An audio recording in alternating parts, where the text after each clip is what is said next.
तो छात्रों नमस्कार। आज हम लोग हिंदी व्याकरण में पाठ 7 वचन के बारे में ज्ञान प्राप्त करेंगे।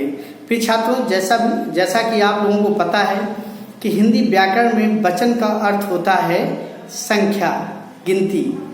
इससे हमें पता चलता है कि यह एक संख्या के बारे में बता रहा है या एक से अधिक संख्याओं के बारे में बता रहा है। तो आइए सबसे पहले चलते हैं कि वचन की परिभाषा। तो बच्चों, वचन का अर्थ होता है संख्या। ठीक है, वचन का अर्थ होता है संख्या।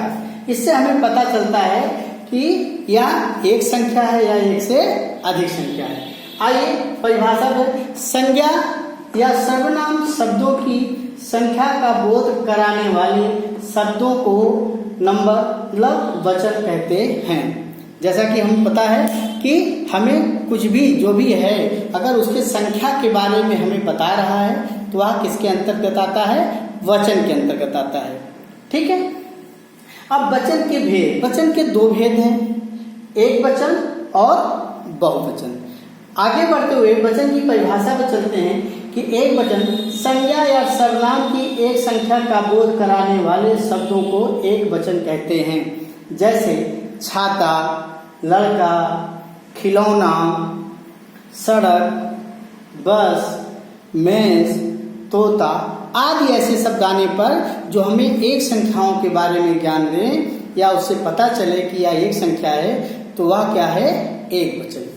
आइए वो दूसरा हमारा है बहुवचन। ठीक है, कह रहा है कि संज्ञा या सर्वनाम की एक से अधिक संख्याओं का बोध कराने वाले शब्दों को बहुवचन कहते हैं।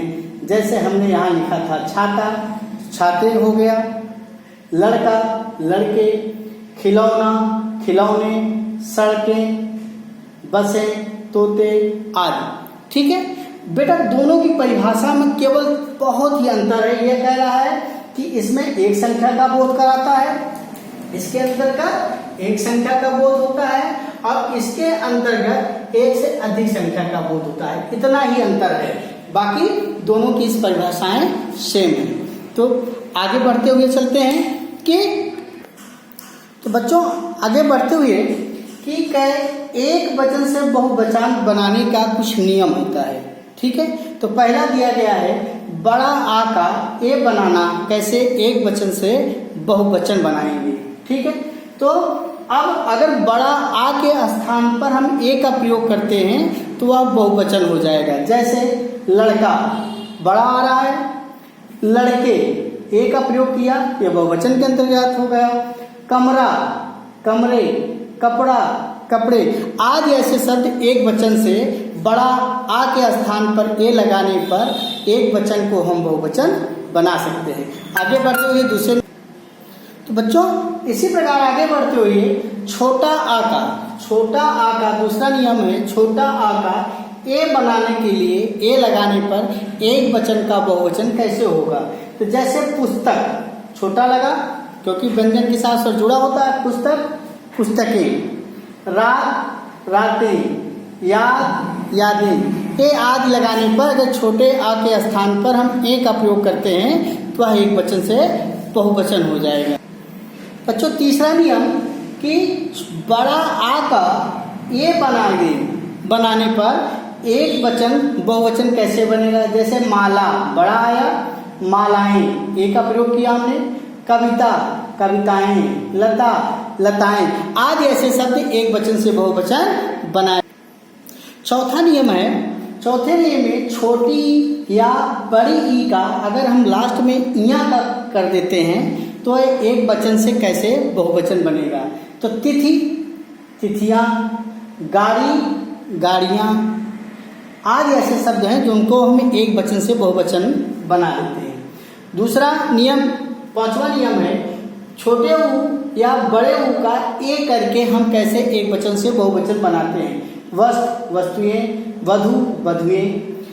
छठा है या बड़े या का या लगा करके कैसे हम एक वचन से बहुवचन बनाते हैं। चिड़िया एक वचन है, चिड़िया बहुवचन, नदी, नदियां आदि को हम का प्रयोग करके हम एक वचन से बहुवचन बनाते हैं। आइए आगे। सातवां है कि शब्द के अंत में जन, गण तथा लोक शब्द लगाने से बहुवचन बनते हैं। जैसे हम कहते हैं गुरु, एक वचन हो गया।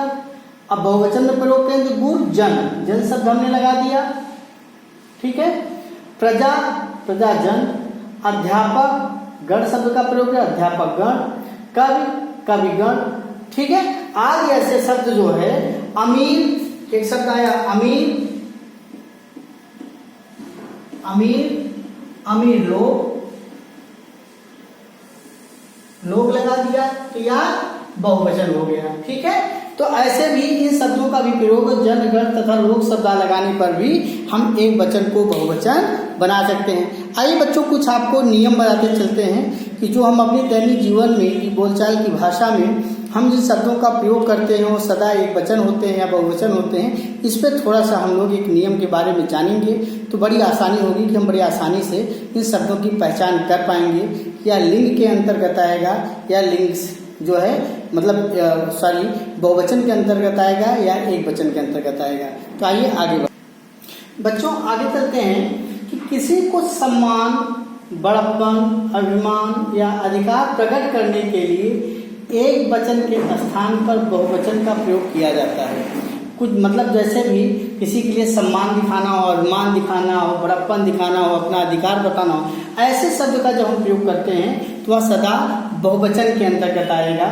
जैसे नेताजी भाषण दे रहे हैं, हमें भी तो कुछ बताइए, इत्यादि ऐसे उदाहरण आने पर हम यह समझ जाएंगे कि यह बहुवचन के अंतर्गत आएगा।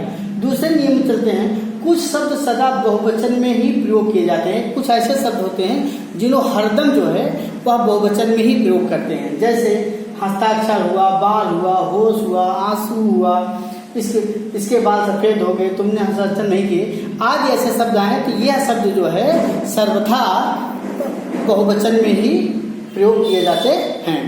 आइए आगे बढ़ते हुए बच्चों आगे कह रहा है कि जिन शब्दों के अंत में समूहवाचक शब्द, जाति, सेना या दल हैं उनका प्रयोग सदा एक वचन में होता है। जैसे सेना ने किले पर धावा बोल दिया, टिड्डी दल ने पूरी फसल चटका ली। अर्थात इसमें जो है यह सदा इस पे एक वचन में आते हैं, इनका प्रयोग एक वचन में होता है। दूसरा द्रव्यवाचक, व्यक्तिवाचक और भाववाचक। तीन हमने आपको पहले ही पढ़ाया था कि व्यक्तिवाचक, द्रव्यवाचक और भाववाचक यह संज्ञाएं, ये तीनों संज्ञाएं सदा एक वचन में ही प्रयोग की जाती हैं।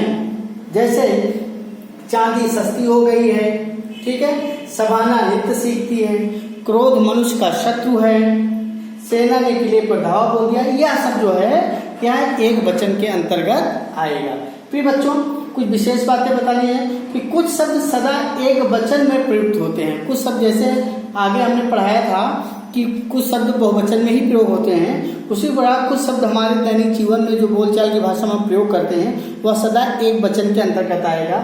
जैसे जनता, वर्षा, पानी, आकाश, दूध आदि ऐसे शब्द सदा एक वचन में प्रयोग किए जाते हैं। तो बच्चों हम जान गए कि आज वचन क्या है, वचन के नियम जान गए, कैसे बनाए जाते हैं, ठीक है। तो सार संक्षेप में जाने कि संख्या का बोध कराने वाले शब्दों को हम वचन कहते हैं। वचन दो प्रकार के होते हैं, एक वचन और बहुवचन। एक संख्या का बोध कराने वाले को एक वचन कहते हैं और एक से अधिक संख्याओं का बोध कराने वाले शब्दों को हम बहुवचन कहते हैं। प्रिय छात्रों, यह पाठ आपको आशा है कि समझ में आया होगा। अगर आज पाठ में कोई भी आपको समस्या आती है तो आप हमें फोन के माध्यम से किसी भी समय पूछ सकते हैं। नमस्कार।